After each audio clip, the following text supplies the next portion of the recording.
Hi, my name is Janae, and I wanted to do another faith video today. Yesterday, I had this habit when I was a kid of taking my Bible. Right, I have a King James Bible, and I would take it and I would hold it in front of me, and I'd close my eyes, and I just kind of let my Bible fall open to whatever passage I felt that God wanted to reveal to me for that day, and then I would have my eyes closed. I'd open them, and then whatever I happened to see, maybe just a paragraph or two that was supposed to be my message for the day from God. That's what I felt like when I was a kid and growing up. And then when I went into doing perpetual adoration at the chapel, I would do the same thing. So yesterday, I opened up my Bible, I did the same thing again, and it came to 2 Maccabees 8. And that's an important part of the story of Hanukkah. I know that we're coming up on Hanukkah pretty soon in a couple of weeks, the Festival of Light. Also, we got Christmas and all the holidays, and God bless everybody and stay safe out there, and God bless you and your families as well. So I thought it would be a good idea to maybe actually read some of the story of Hanukkah and the Maccabean revolt, and it's very fascinating. So, what I thought I'd do in the next couple of days is just read 2 Maccabees 5 through 10. So, today I'm just going to read 2 Maccabees 5 to you, and you can just listen along with the story. The story, man, it's very graphic and quite a violent part of the history of Israel. However, it's a real testament to the faith of people and then also to the mercy of God, because just as things are starting to get to their worst point, you get to a point where you think it couldn't get any worse. That's when God's mercy turns around. He starts stepping in to help the people. So a lot of people say this is an old story. I mean, is relevant to Hanukkah, but this is also super relevant to what's going on right now in the United States. A lot of the story is about human trafficking. So a lot of these people were being forced into slavery, and really awful and atrocious things were happening to them as they were being bought and sold. So this is the story of the Maccabean revolt and how it relates to Hanukkah. And I'll just read through it for you each day. I'll take a chapter. So this is chapter 5, and it'll start out with the sedition and death of Jason. So just read along here. About this time, Antiochus sent his second expedition into Egypt. It then happened that all over the city for nearly 40 days there appeared horsemen charged in midair, clad in garments interwoven with gold, companies fully armed with lances and drawn swords, squadrons of cavalry in battle array, charges and counter-charges on this side and that, with brandished shields and bristled spears, flights of arrows and flashes of gold ornaments, together with armor of every sort. Therefore all prayed that this vision might be a good omen. But when a false rumor circulated that Antiochus was dead, Jason gathered fully 1,000 men and suddenly attacked the city. As the defenders on the walls were forced back and the city was finally being taken, Menelaus took refuge in the citadel. Jason then slaughtered his fellow citizens without mercy, not realizing that triumph over one's own kindred was the greatest failure of all, but imagining that he was winning a victory over his enemies, not his fellow countrymen.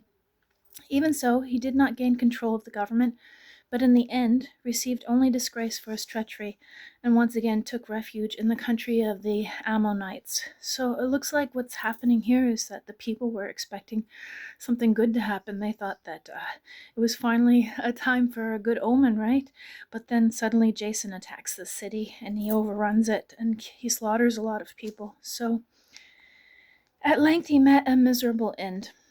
Called to account before Aretas, king of the Arabs, he fled from city to city, hunted by all men, hated as a transgressor of the laws, abhorred as the butcher of his country and his countrymen. After being driven into Egypt, he crossed the sea to the Spartans, among whom he hoped to find protection because of his relations with them. There he who had exiled so many from their country perished in exile, and he who had cast out so many to lie unburied went unmourned himself, with no funeral of any kind or any place in the tomb of his ancestors.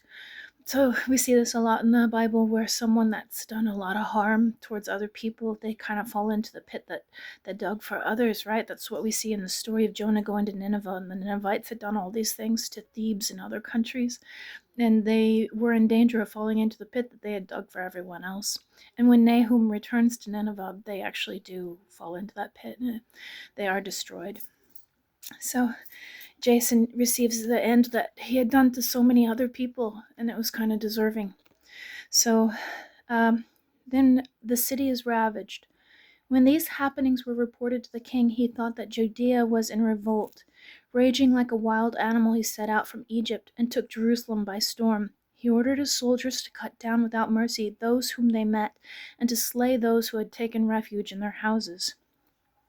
There was a massacre of young and old, a killing of women and children, a slaughter of virgins and infants. In the space of 3 days, 80,000 were lost. So that's the 3 days, that's shown over and over in the Bible, 3 days of darkness, right? 3 days for Jesus, 3 days for Jonah, 3 days here, and 2 Maccabees as well. 3 days of darkness in the book of Revelations, right? So in the space of 3 days, 80,000 were lost, 40,000 meeting a violent death, and the same number being sold into slavery. So here we see again, human trafficking, right? Not satisfied with this, the king dared to enter the holiest temple in the world. Menelaus, that traitor both to the laws and to his country, served as guide. He laid his impure hands on the sacred vessels and gathered up with profane hands the votive offerings made by other kings for the advancement, the glory, and the honor of the place. Puffed up in spirit, and Antiochus did not realize that it was because of the sins of the city's inhabitants that the Lord was angry for a little while, and hence disregarded the holy place. So he thought that he had defeated these people, but really it was just God showing his wrath to the Jews because they had turned away from God. So God was allowing these things to happen. But we'll see as we get through other parts of the story that God does extend his mercy towards the end. So if they had not become entangled in so many sins, this man, like Heliodorus, who was sent by King, excuse me, I'm not so good with these words, Seleucus, to inspect the treasury, would have been flogged and turned back from his presumptuous action as soon as he approached. The Lord, however, had not chosen the people for the sake of the place, but the place for the sake of the people.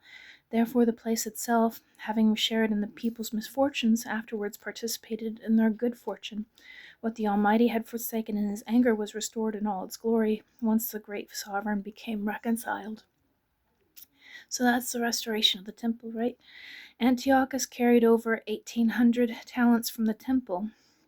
So he ransacked the temple at this time, hurried back to Antioch. In his arrogance, he planned to make the land navigable and the sea passable on foot. So carried away was he with pride. But he left governors to harass the nation at Jerusalem. Philip, a Phrygian by birth and in character more cruel than the man who appointed him, at Mount Gerizim, Andronicus, and besides these Menelaus, who lorded it over his fellow citizens worse than the others did. Out of hatred for the Jewish citizens, the king sent Apollonius, commander of the Mysians, at the head of an army of 22,000 men, with orders to kill all the grown men and sell the women and young men into slavery. When this man arrived in Jerusalem, he pretended to be peacefully disposed and waited until the holy day of the Sabbath. And then on the Sabbath, finding the Jews refraining from work, he ordered his men to parade fully armed. All those who came out to watch he massacred, and running through the city with armed men, he cut down a large number of the people. But Judas Maccabeus, with about 9 others, withdrew to the wilderness, where he and his companions lived like wild animals in the hills, continuing to eat what grew wild to avoid sharing in the defilement. So when they talk about the defilement, they were trying to get the Jews to eat things that weren't kosher, especially like the pork. And so he was careful with the other 9 to withdraw so that they could just eat off the land. So anyways, that concludes chapter 5. Tomorrow we'll read chapter 6. It'll be about the temple desecration and some other portions. So this is the beginning of the story of like Hanukkah and Maccabean revolt, and a crucial part of it where there's a lot of graphic details. It's pretty fascinating. So thank you for listening, and I'll see you tomorrow. God bless and take care.